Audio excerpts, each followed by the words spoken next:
ASN keluarkan dividen 10.5%. IJN catat sejarah pemindahan jantung.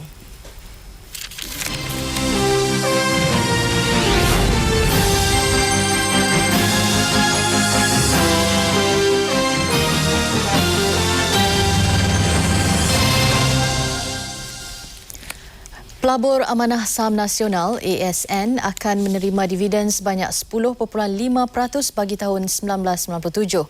Jumlah itu menunjukkan penurunan 3.25% berbanding 13.75% tahun sebelumnya.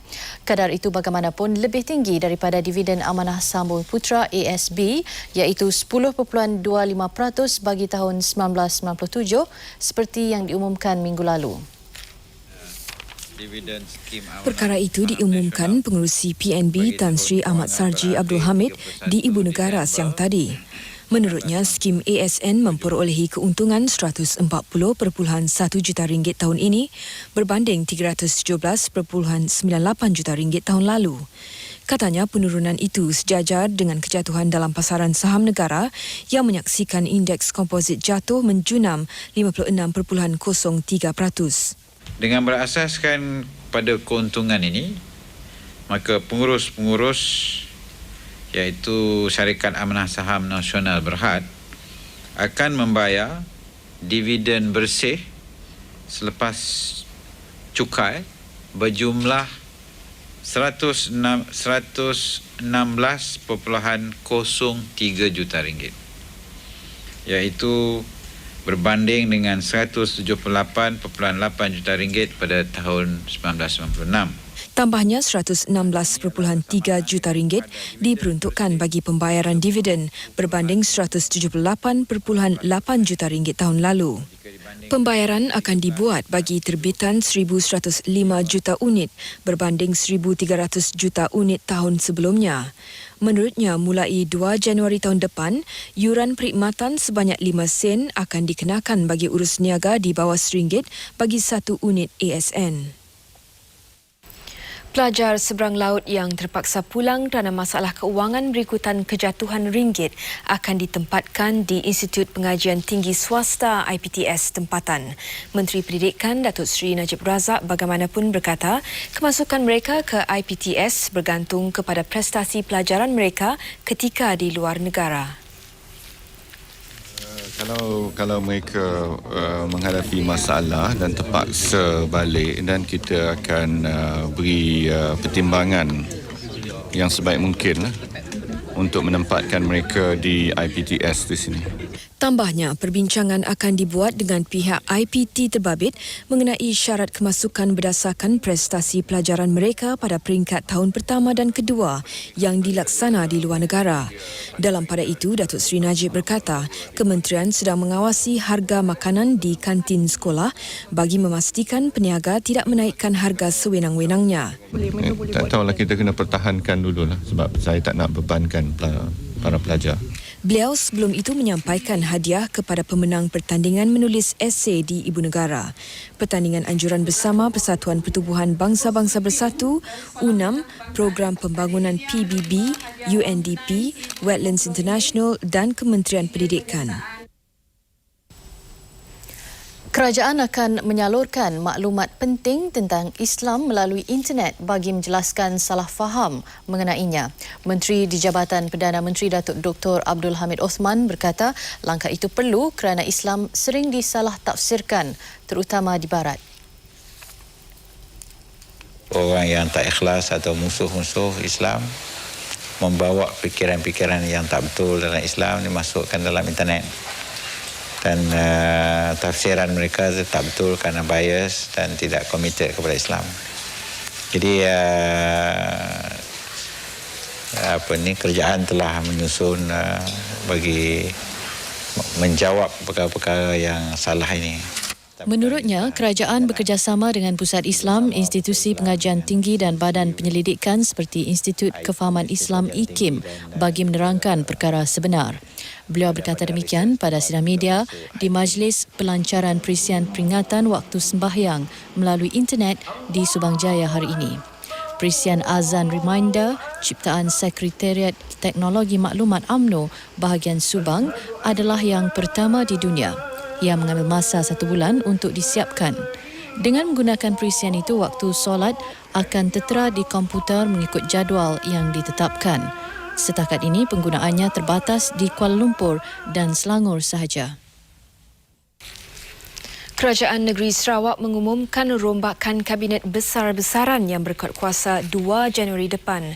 Rombakan itu menyaksikan 6 Menteri Negeri bertukar portfolio atau memikul tambahan tugas, manakala 5 Menteri Muda baru dilantik. Bercakap pada sidang media siang tadi, Ketua Menteri Tan Sri Abdul Taib Mahmud berkata, rombakan itu untuk membolehkan kerajaan negeri menghadapi cabaran abad ke-21. Katanya 2 daripada muka baru itu dilantik sebagai Menteri Muda di Pejabat Ketua Menteri. Mereka ialah Bol Hassan D dan Joseph Entulu, anak Belaun. 3 lagi ialah Peter Nyarok, anak Entry, sebagai Menteri Muda Pelancongan, Dr. Abang Abdul Rauf Abang Zain, Menteri Muda Kementerian Perumahan dan Dr. Sun Chun Tek, Menteri Muda Kementerian Alam Sekitar dan Kesihatan Awam. Tan Sri Abdul Taib juga berkata, Timbalan Ketua Menteri Datuk Dr. George Chan akan memikul satu lagi portfolio, iaitu Kementerian Pembangunan Sosial di samping portfolio sekarang di Kementerian Keuangan dan Kemudahan Awam. Katanya Menteri Pembangunan Sosial Datuk Adnan Satim melepaskan jawatan untuk mengambil alih tugas Menteri Pertanian dan Industri Makanan yang baru.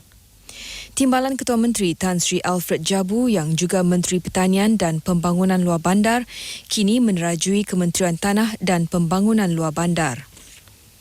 Menteri Pembangunan Tanah Datuk Celestine Ujang pula akan bertanggungjawab bagi Kementerian Perumahan. Manakala Menteri Alam Sekitar Datuk Amar James Wong Kim Min memegang portfolio tambahan iaitu Kesihatan Awam, dan Menteri Pembangunan Infrastruktur Datuk Wong Sun Ko memikul portfolio tambahan iaitu Komunikasi.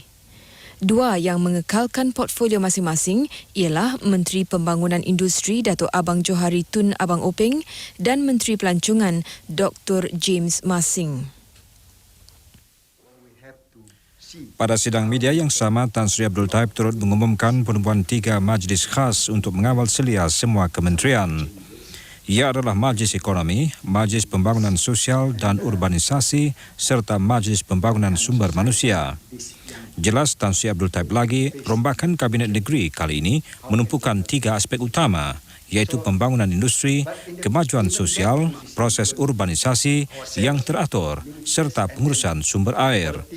Ia sebagai langkah awal kerajaan menuju alaf baru yang lebih mencabar sebelum rombakan lain dibuat dalam jangka masa 10 tahun. Tugas kementerian lebih khusus juga ditekankan bagi mengelak kekeliruan serta kekalutan. Ia juga untuk memastikan perjalanan tugas yang lebih berkesan. Kepemimpinan MCA hari ini mengarahkan semua ahli parlimen dan ahli Dewan Undangan negerinya memastikan rakyat semua peringkat bertindak lebih wajar bagi menghadapi masalah ekonomi negara. Presidennya Datuk Seri Dr. Ling Leong Sik berkata rasa kurang yakin jika dibiarkan berterusan akan menyebabkan sesetengah golongan bertindak di luar pertimbangan. No. This is something that has been the call of the Prime Minister since this whole crisis started. Don't panic, stay united, stay calm, and we will overcome this together. So we don't want people panicking and simply doing all the wrong things. Semalam Perdana Menteri Datuk Seri Dr. Mahathir Mohamad mendedahkan beberapa tindakan kurang wajar peniaga tempatan. Ia termasuk menyimpan wang di cawangan bank asing atau bank luar negara kerana kurang percaya kepada ringgit. Sehubungan itu, beliau mengingatkan golongan terbabit supaya tidak memburukkan lagi keadaan ekonomi dengan mengambil tindakan kurang bijak. Berikutan itu, Datuk Seri Dr. Ling mengadakan mesyuarat bersama ahli parlimen, ADUN dan wakil rakyat MCA bagi membincangkan isu ekonomi semasa. Mesyuarat hampir 4 jam itu turut membincangkan langkah berkesan mengurangkan kesan negatif berikutan keadaan itu. Antara keputusan yang diambil pada mesyuarat MCA petang tadi adalah pengedaran senarai 1,000 jenis barangan tempatan kepada orang ramai.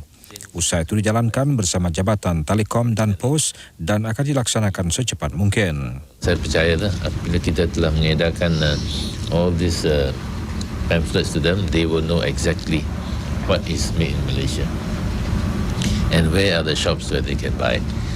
Where are the shops in Ipoh, where are the shops in Penang, where are the shops in Klang, where are the shops in JB and so on and so forth. Sementara itu, Datuk Seri Dr. Ling juga mahu jentera politik parti digerakkan bagi memastikan tanah terbiar digunakan secara optimum untuk tujuan pertanian termasuk projek aquakultur. Untuk itu, satu jawatan kuasa pemakanan ditubuhkan bagi mendapatkan tanah yang sesuai dari pejabat daerah atau kerajaan negeri. All this will raise the availability, supply of food so that you do not have to, because kita punya food bill, import bill is 10 billion ringgit setahun. So whatever you can grow will ease the pressure on the spending of this. Institut Jantung Negara IJN mencatat sejarah apabila berjaya menjalankan pemindahan jantung pertama di Malaysia terhadap seorang pesakit lelaki berusia 51 tahun. Menurut Ketua Pakar Pembedahan Kardiotorasik IJN, Datuk Dr. Yahya Awang, pesakit itu adalah seorang juruteknik yang disahkan menghidap penyakit jantung peringkat serius dan berada dalam senarai menunggu pemindahan jantung sejak 7 bulan lalu. Menurutnya, pembedahan selama 4 jam sejak pukul 4 petang semalam dijalankan sepasukan 17 doktor yang diketuai Datuk Dr. Yahya Awang. Ia terdiri daripada 3 pakar bedah dan pakar bius, 4 pakar jantung dan selebihnya kaki tangan sokongan.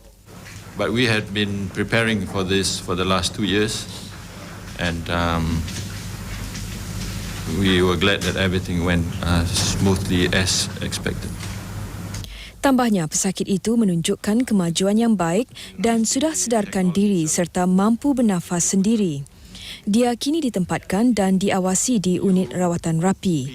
Datuk Dr. Yahya yang pernah melakukan pembedahan pintasan jantung Perdana Menteri Datuk Seri Dr. Mahathir Mohamad pada 1989 berkata, tiada masalah dihadapi dalam pembedahan semalam. Menurutnya, kemudahan yang digunakan sama seperti prosedur pembedahan jantung terbuka, kecuali tambahan dalam pengawasan, dadah dan peralatan. IJN juga katanya pernah menjalankan uji kaji dan pemindahan jantung pada 11 kambing biri-biri dengan kerjasama Universiti Putra Malaysia UPM.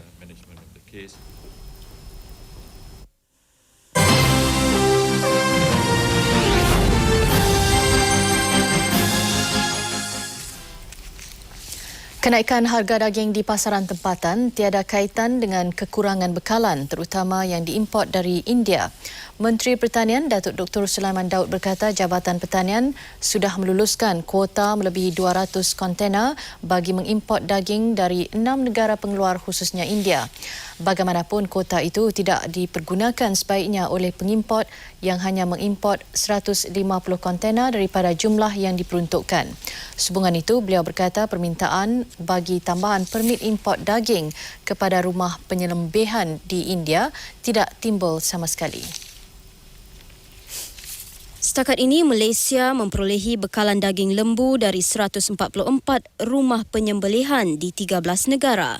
Semua rumah penyembelihan di 13 negara itu menjalankan operasi dengan mengimport bekalan dari Argentina, India, Australia, New Zealand, Kanada dan Amerika Syarikat. Menurut Datuk Dr. Sulaiman, walaupun hanya 3 rumah penyembelihan yang diluluskan kerajaan di India, New Delhi adalah pembekal terbanyak iaitu 90% daripada jumlah daging import negara. Ini kerana daging dari India bukan sahaja mudah diperolehi tetapi bermutu. Satu lagi faktor yang menurutnya tidak harus dijadikan alasan untuk mana-mana pihak menaikkan harga ialah persetujuan yang diperolehi kerajaan India untuk mengurangkan harga bagi setiap tan daging yang dieksport ke Malaysia. Main exporter tu, dia beritahu saya bahawa syarikat mereka telah pun bersetuju, saya lupa suratnya adalah dalam fail tu, bersetuju mengurangkan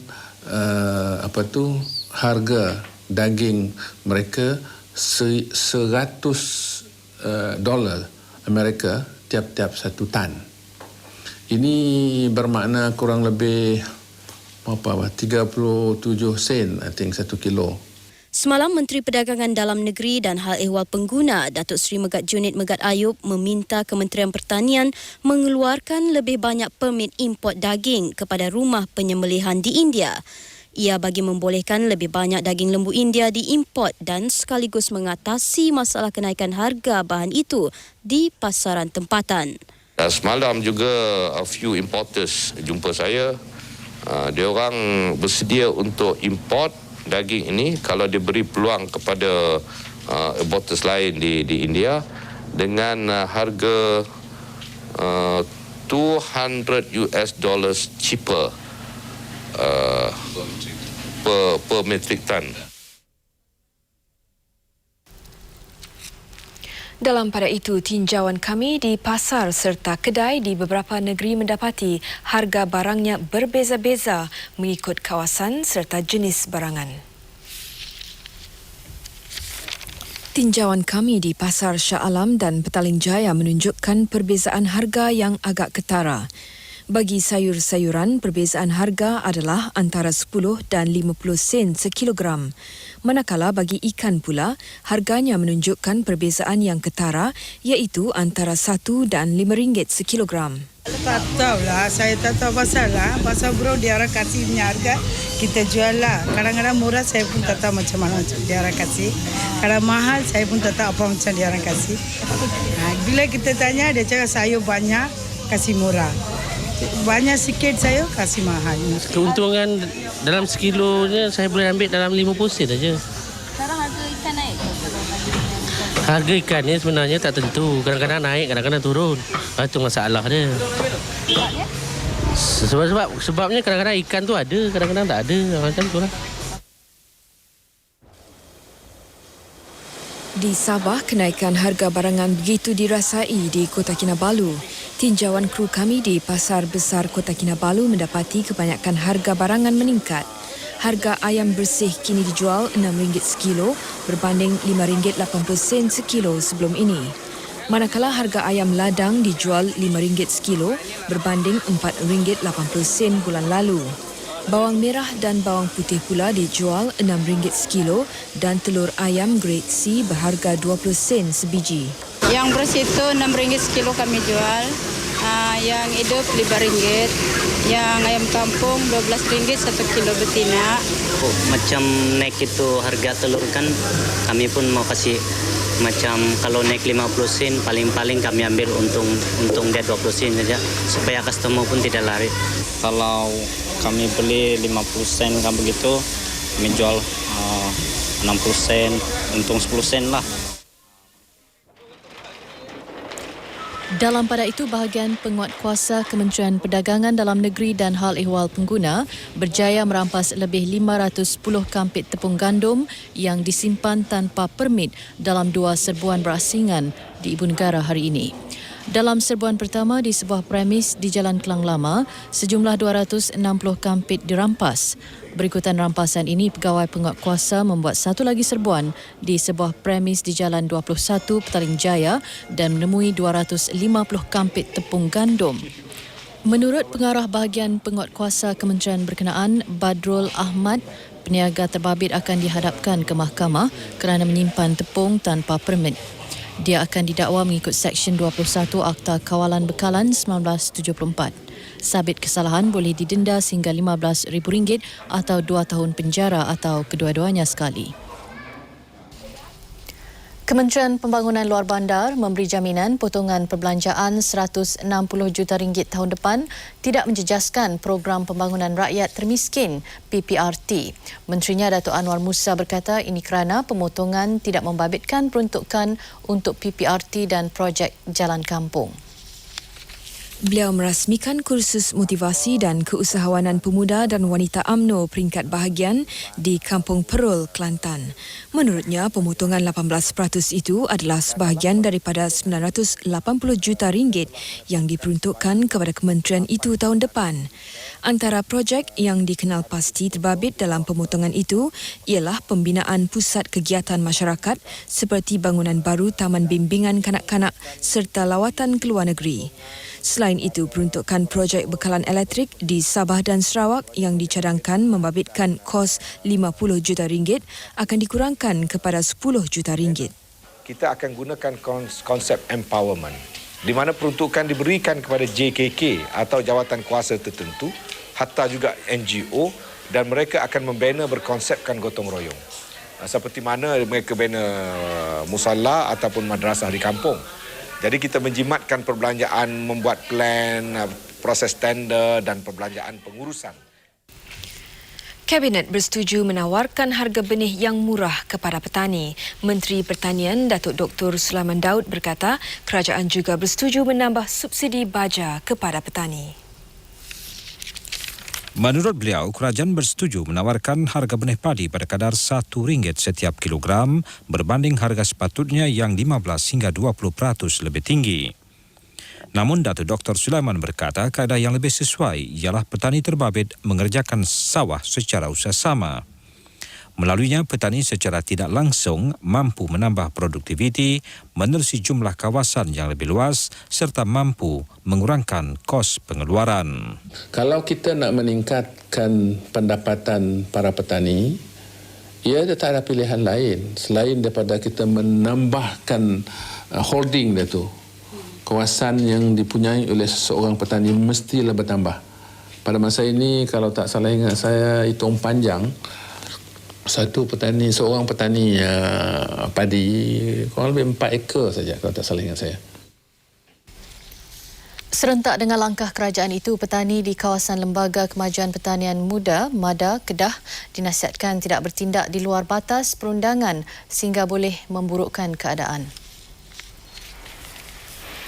Pengerusi Penyelaras Pertubuhan Peladang Kawasan PPK MADA Datuk Ismail Arshad ketika membuat gesaan itu berkata, kerajaan sedang menimbang tuntutan petani terbabit.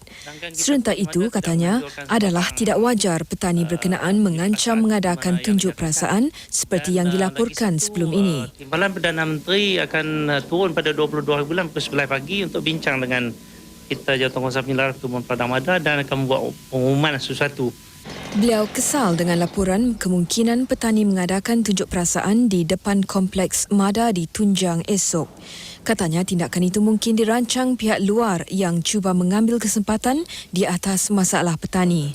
Menurut Datuk Ismail, sehingga kini penganjur yang terbabit dalam perhimpunan tanpa kebenaran polis itu tidak diketahui.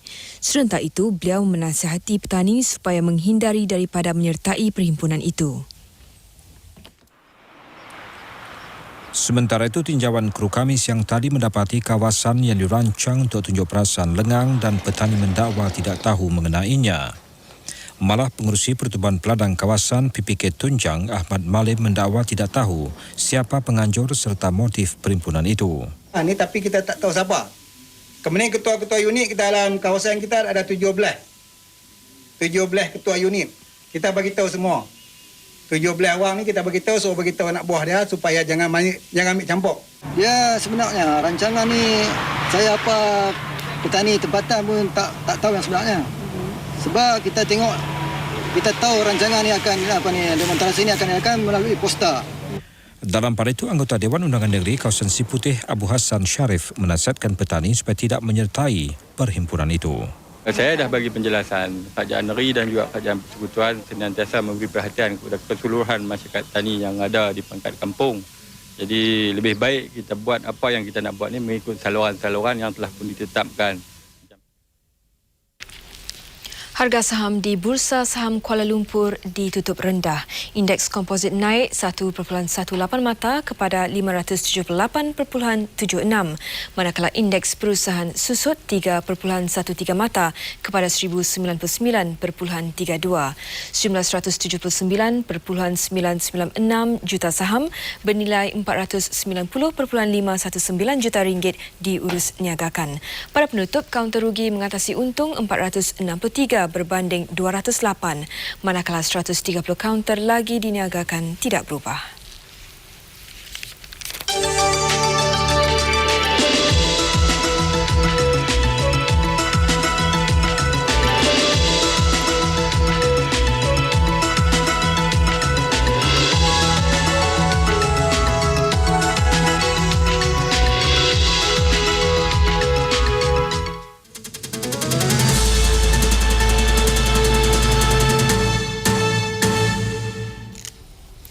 Sementara itu, niaga hadapan 3 bulan Klibor di pasaran keuangan Malaysia MME ditutup rendah akibat pengambilan untung.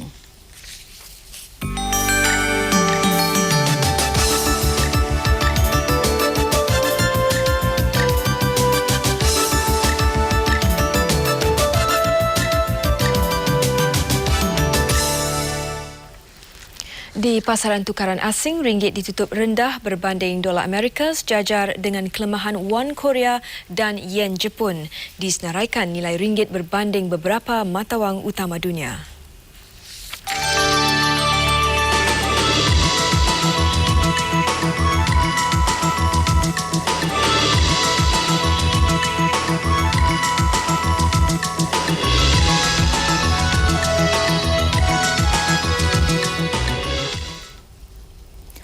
Pelancongan dijangka menjadi sektor pertama di rantau ini menggunakan mata wang negara ASEAN dalam urus niaganya jika cadangan pemimpin ASEAN baru-baru ini diterima pada Forum Pelancongan ASEAN ATF di Cebu, Filipina bulan depan.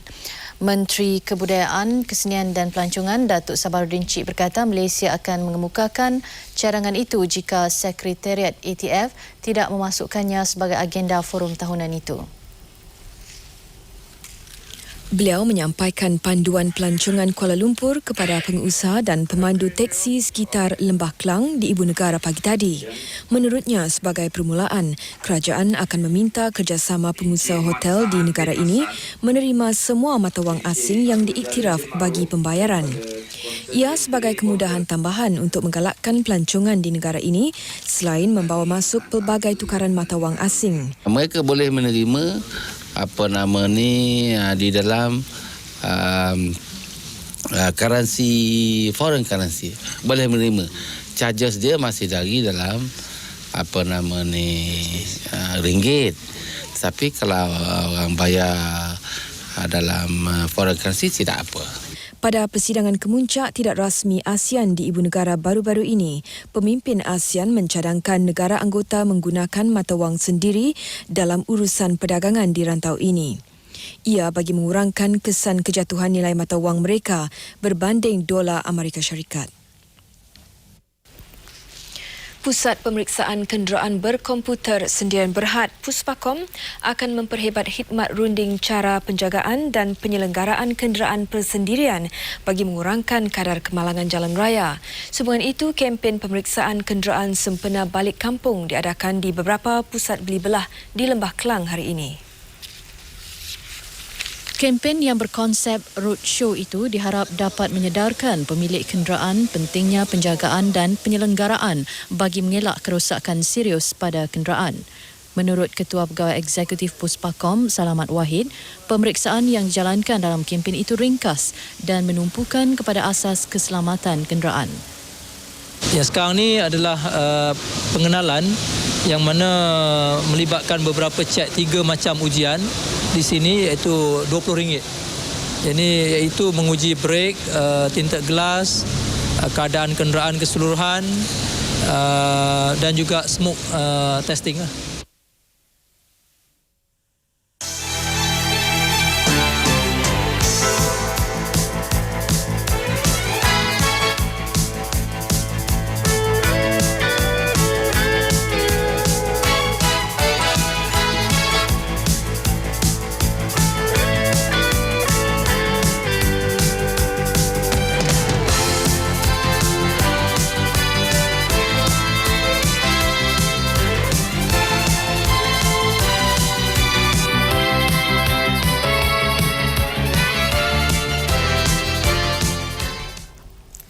Susulan banjir di pantai timur, paras air di beberapa sungai utama di Terengganu masih berada pada tahap bahaya walaupun air mulai surut. Sehingga petang tadi, 4 sungai utama masih mencatatkan paras bahaya manakala sungai lain pada tahap berjaga-jaga. Paras bahaya 14 meter dicatat di Sungai Besut manakala paras di Sungai Setiu 8.97 meter dan Sungai Langkap 21.57 meter. Sungai lain yang juga mencatatkan paras bahaya termasuk Sungai Pangkalan Merbau pada 17.22 meter dan Pangkalan Ajal 16.78 meter. Hujan lebat semalam mengakibatkan semua kampung di pedalaman Sungai Tong dan Permaisuri dinaiki air sehingga 2 meter. Manakala jalan menuju ke Kota Baru melalui penarik masih ditutup kepada semua kenderaan kerana ditenggelami air.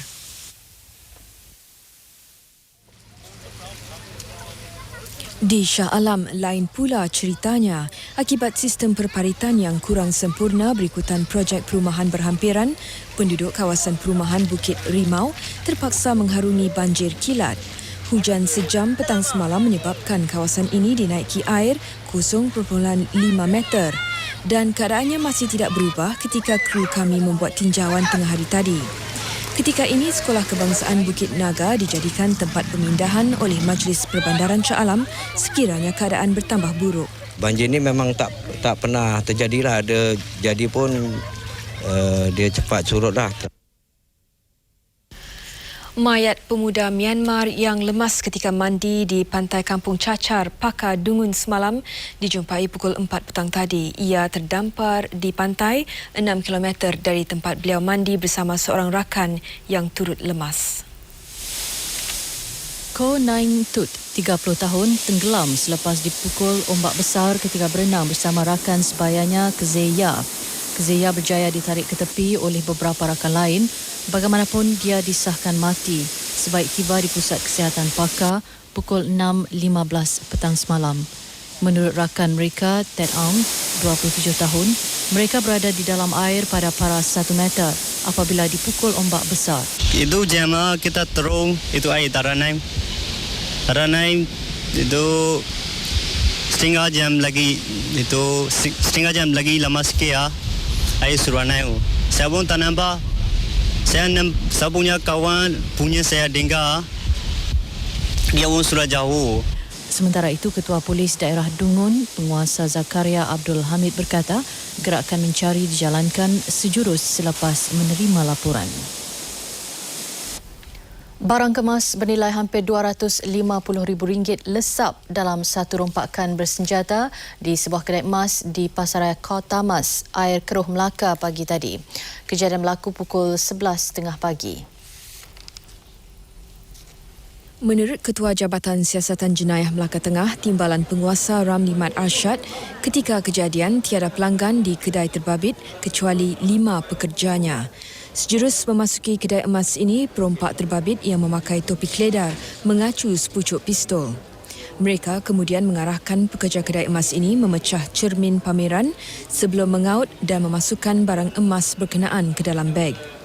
Kedua-dua lelaki itu kemudiannya melarikan diri dengan menggunakan sebuah motosikal. Semua pekerja terbabit bagaimanapun tidak dicederakan. Usaha beberapa anggota keselamatan Kompleks Kota Mas untuk menangkap perompak terbabit gagal apabila pistol diacukan ke arah mereka. Polis masih menjalankan siasatan bagi mengesan kedua-dua lelaki berkenaan. Washington mula berlembut terhadap Iraq.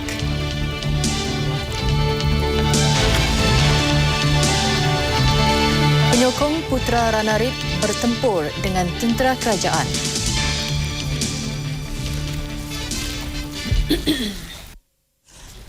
Pemimpin pembangkang veteran Korea Selatan Kim Dae-jung mencatat sejarah apabila memenangi pilihan raya Presiden negara itu semalam. Beliau menyifatkan kemenangan pembangkang dalam pilihan raya kali ini sebagai era baru untuk Korea Selatan yang dilanda masalah ekonomi selepas bertahun-tahun mengalami pertumbuhan pesat. Kim Dae-jung memperolehi 40.3% atau 10.33 juta undi. Sementara calon parti pemerintah Lee Hoi Chang hanya meraih 38.7% atau 9.94 juta undi. Kim akan memulakan tugas 25 Februari depan apabila Presiden Kim Yang-sam menamatkan penggal perkhidmatannya 5 tahun. Beliau berjanji akan patuh kepada semua syarat tabung mata wang antarabangsa IMF dalam membantu memulihkan ekonomi Korea Selatan. Mengenai hubungan dengan Korea Utara, Kim mengajak Pyongyang menyambung semula dialog bagi membina keamanan di semenanjung yang terbahagi dua itu. Sementara itu, IMF meluluskan pakej pinjaman kecemasan kedua berjumlah $21 bilion untuk memulihkan ekonomi Korea Selatan. Perkara itu diumumkan pengarah urusan IMF Michelle Kamdesu sebaik keputusan kemenangan Ketua Pembangkang Kim Dae-jung sebagai Presiden baru Korea Selatan diketahui. Menurutnya, pihak lembaga agensi itu meluluskan $3.5 bilion mengikut hak pengeluaran khas SDR. Ia diperolehi menerusi kemudahan rizab tambahan sebagai bantuan khusus kepada negara mengalami kesukaran imbangan pembayaran. IMF juga mengenakan syarat pembaharuan yang ketat yang memerlukan Seoul memberi hak pengurusan ekonominya kepada IMF sebagai balasan. Selain itu, IMF turut meminta cukai yang tinggi, potongan perbelanjaan kerajaan dan polisi mata wang yang lebih ketat. Di Jamaika, Parti Rakyat Kebangsaan Perdana Menteri PJ Patterson memperoleh kemenangan majoriti selepas menguasai 48 daripada 60 kerusi parlimen dalam pilihan raya umum semalam. Sementara Parti Buruh hanya memenangi 9 kerusi. Kemenangan ini membolehkan Parti Kebangsaan memerintah untuk penggal ketiga. Pilihan raya semalam tergendala di beberapa tempat kerana kelewatan penghantaran kertas undi, manakala ramai pengundi gagal mengesan nama mereka dalam senarai pengundi. Pilihan raya kali ini turut dicemari beberapa keganasan yang mengakibatkan seorang terbunuh dan 4 lagi cedera. Bagaimanapun, keganasan kali ini tidak seburuk pilihan raya 1980 yang mengorbankan 800 penduduk. Kemelut politik Kemboja, pilihan raya yang dijadualkan 23 Mei depan ditangguhkan kepada 26 Julai 98. Ini kerana kerajaan Kemboja perlukan 2 bulan untuk melakukan persiapan pilihan raya. Sementara itu, 30 tentera kerajaan terbunuh apabila diserang hendap tentera penyokong Perdana Menteri pertama Putra Ranariddh di sempadan Bandar Osmach. Pertempuran terbaru ini menimbulkan kebimbangan akan tercetusnya pertempuran lebih besar di antara kedua-dua puak yang bertelagah. Tentera Thailand diletak dalam keadaan berjaga-jaga berikutan pertempuran itu. Kerajaan Kemboja kini melancarkan operasi besar-besaran bagi membersihkan wilayahnya daripada aktiviti pemberontak yang boleh menggugat keamanan. Selepas sekian lama bertegas, Washington akhirnya mahukan penyelesaian diplomatik berhubung kebuntuan dalam isu pemeriksaan senjata di Iraq. Duta Amerika Syarikat ke PBB, Bill Richardson, berkata tugas itu akan diserahkan kepada Majlis Keselamatan. Keputusan diambil selepas Richardson diberi taklimat oleh Ketua Pemeriksa Senjata PBB, Richard Butler, sekembalinya dari kunjungan 4 hari ke Baghdad. Sementara itu, Duta Iraq ke PBB, Nizar Hamdun, mempertikaikan laporan Butler berhubung keengganan Baghdad bekerjasama dalam isu pemeriksaan senjata. Beliau sebaliknya menjelaskan Baghdad tidak menolak kerjasama sebagaimana yang dilaporkan Butler. Bulan lalu, Amerika Syarikat mengancam mengambil tindakan ketenteraan sekiranya Iraq enggan membenarkan pemeriksaan senjata dijalankan. Bagaimanapun, Timbalan Perdana Menteri Iraq, Tariq Aziz, berkata melindungi Istana Presiden serta kediaman pribadi Presiden Saddam Hussein adalah hak Baghdad.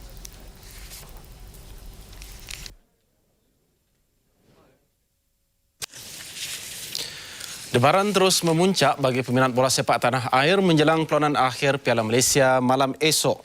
Pertemuan Selangor dan Pahang bukan sekadar merebut gelaran juara Piala Malaysia. Selaku dua pasukan elit, perlawanan akhir malam esok seharusnya menjanjikan aksi menarik dan bermutu tinggi. Pada perlawanan akhir, segalanya mungkin walaupun Azman Adnan dan Azizul Kamaluddin menjadi sandaran utama pasukan masing-masing.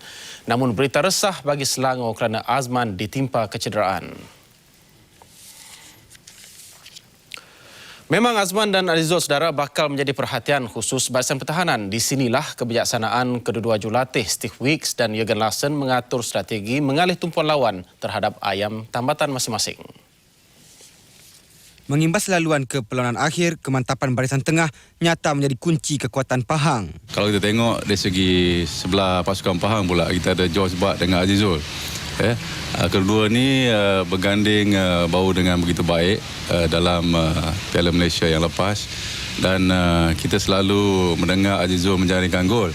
Tapi siapakah punca mendapatkan bola kepada Azizul? Ini satu perkara. Pun begitu, Selangor yang didokong oleh kelicikan pemain muda ditambah beraksi di gelanggang sendiri menyaksikan kelebihan sedikit milik mereka. Itu terpulang kepada strategi jurulatih masing-masing lah. Disebabkan ke belakang ini saya tengok Pahang setelah mengatasi Brunei dengan jaringan yang agak besar lah. Saya rasa mungkin Pahang akan membuat kejutan pada perlawanan akhir. Tetapi dengan sokongan, itu sebab saya kata pendapat saya lah masih 50-50. Namun aksi di Padang tetap menentukan segala-galanya. Tidak menjadi masalah bagi pasukan Pahang di dalam perlawanan akhir pada hari Sabtu ini. Tidak menjadi masalah. Sudah memandangkan ramai yang pasukan Pahang mempunyai setengahnya pemain berpengalaman pun ada. Ya. Permainan itu 50-50. Tapi bagi pilihan saya ambil Pahang. Saya confident dengan saya tim akan membuat kejayaan untuk mencapai hat-trick. Siapa yang menyengat, pasukannya akan hebat. Azman Adnan dan Azizul Kamaluddin nyata dua pemain paling mendapat tumpuan apabila Selangor bertemu Pahang malam esok. Mereka ibarat penentu kejayaan. Bagi Azizul Kamaluddin, dia mempunyai misi tersendiri membawa pulang Piala Malaysia selepas kecundang kepada Selangor 2 tahun lalu. Sebagai orang harapan, tekanan mula dirasakan Azizul. Seorang skor gol ni orang cakap kan pada kita satu tim semua boleh skor gol. Banyak bola pun midfield yang skor gol. Kita kadang-kadang tu bila skor gol yang penting macam ni kan.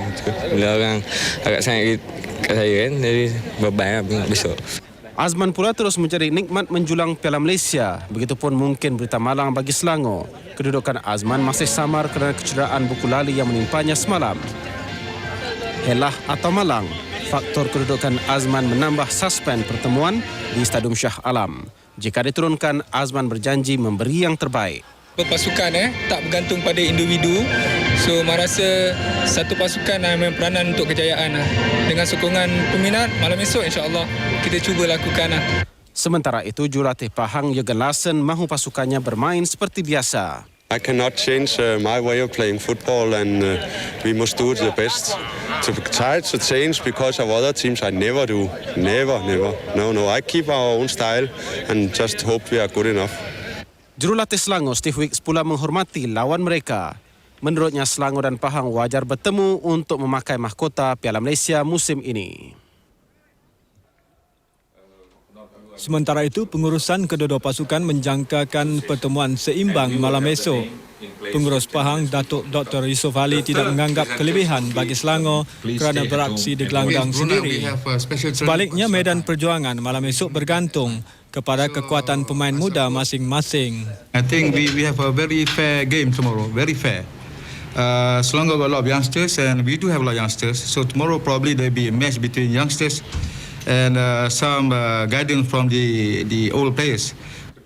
Manakala penolong pengurus Selangor, Datuk Harun Salim, mengakui pasukannya tidak semestinya kebal beraksi di Stadium Shah Alam. Selangor has lost also di Shah Alam. Saya rasa, even kalau you kata the home advantage, we have lost.